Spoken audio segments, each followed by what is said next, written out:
On October 10th and 11th, more than 4,500 visitors flocked to the Heritage Motor Centre in Warwickshire for a spectacular weekend of railway modelling at the Great Electric Train Show 2015. Come with us now on a whistle-stop tour of this year's show and relive some of the highlights. Hornby magazine's latest Engage exhibition layout, West Riding Power, greeted visitors at the top of the escalator. Built as the latest project for Hornby magazine Yearbook No. 8 and DCC controlled using Hornby's Railmaster software, West Riding Power represents a rail-served, coal-fired power station in Yorkshire during the 1980s and utilises Bachmann's recently released Engage Syncraft power station buildings, which form the centrepiece of this compact exhibition layout. Other displays included Graham Muspratt's stunning Southern Railway 00 gauge motive power depot, Fisherton Sarum, and Paul Wade's 00 gauge Tunbridge West Yard. Here we enjoy a driver's eye view of Tunbridge West Yard at the head of a Eurostar formation, hauled by a pair of double-headed Class 37s. Making a welcome return to the exhibition circuit, the layout represents a real location, situated alongside the Redhill to Tunbridge railway line in Kent. As well as the extensive engineer's yard, the layout also features stabling facilities for electric multiple units in the Jubilee carriage sidings. Tunbridge West Yard was awarded Best in Show by the Hornby magazine team over the weekend.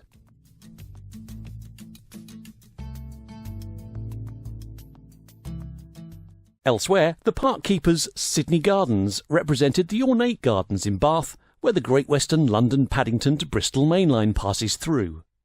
It is incredibly well detailed and featured a steady stream of authentic train formations.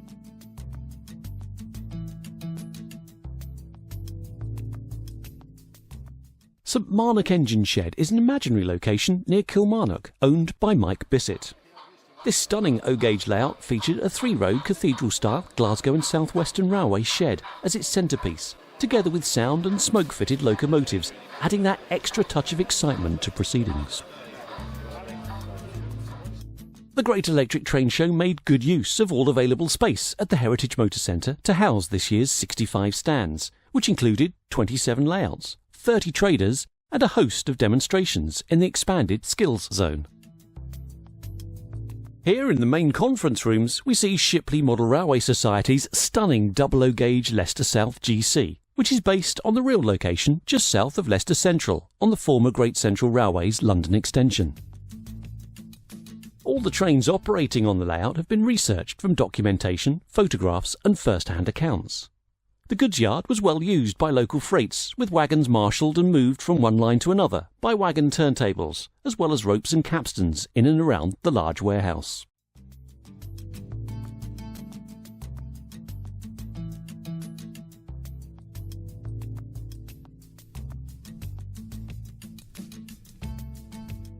Lincoln and District Model Railway Club's O-gauge exhibition layout Aysthorpe is a fictitious location on a secondary line somewhere in the East Midlands between Lincoln and Skegness. The layout featured a great deal of freight, as well as regular passenger service, as represented by this two-car DMU. Details, such as these operating level crossing gates, bring a layout to life. Here we join the freight service as it heads to the loop at Aysthorpe Station, bypassing the DMU.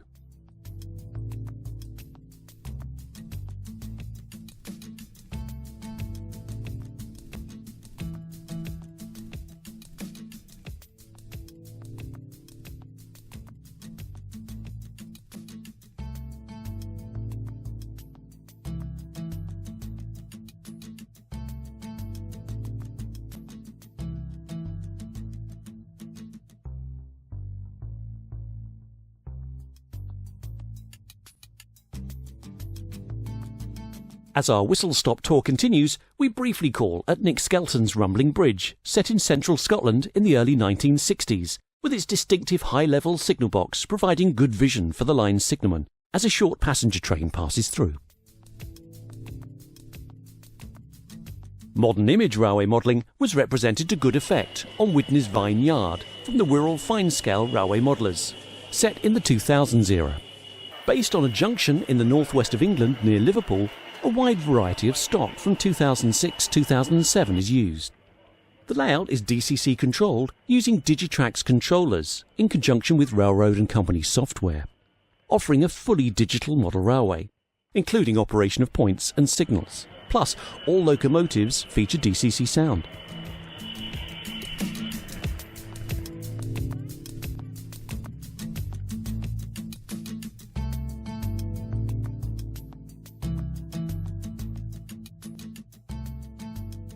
Manufacturers Bachmann and Hornby also attended the show, together with a wide selection of traders, offering everything from tracks and accessories to locomotives, rolling stock, hand-built models, weathering services, paint, spare parts, paintings, scenic items, and much more. Next, Redditch Model Railway Club's 00 gauge Oakenshaw shows to good effect the extensive use of buildings, accessories, scenic items, and the art of weathering. The layout portrays a Yorkshire mill town in a valley, centred on a river crossing. It also represents the layout during its short-lived northeastern region period. The layout can hold 24 separate trains in its 16-road fiddle yard to ensure something is always running. Oakenshaw was deservedly awarded the Visitor's Choice Trophy, receiving the most visitors' votes during the weekend.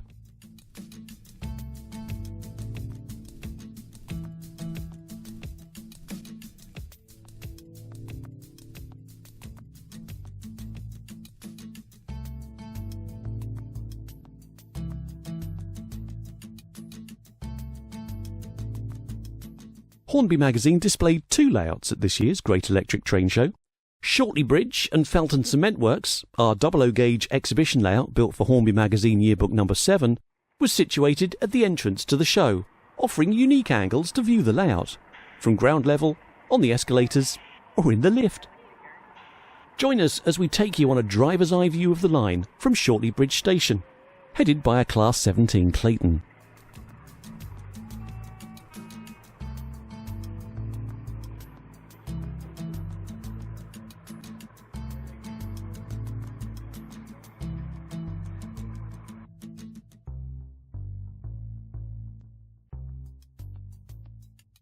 The layout's been developed from the original Operation Build It terminus station, which featured in Hornby magazine.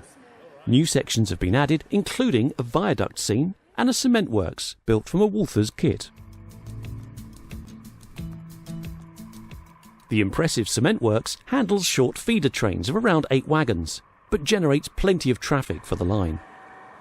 Inbound coal traffic is also represented, following the addition of a new off-scene section for the 2015 show season, together with new station and goods yard buildings. And that concludes our look at the Great Electric Train Show 2015.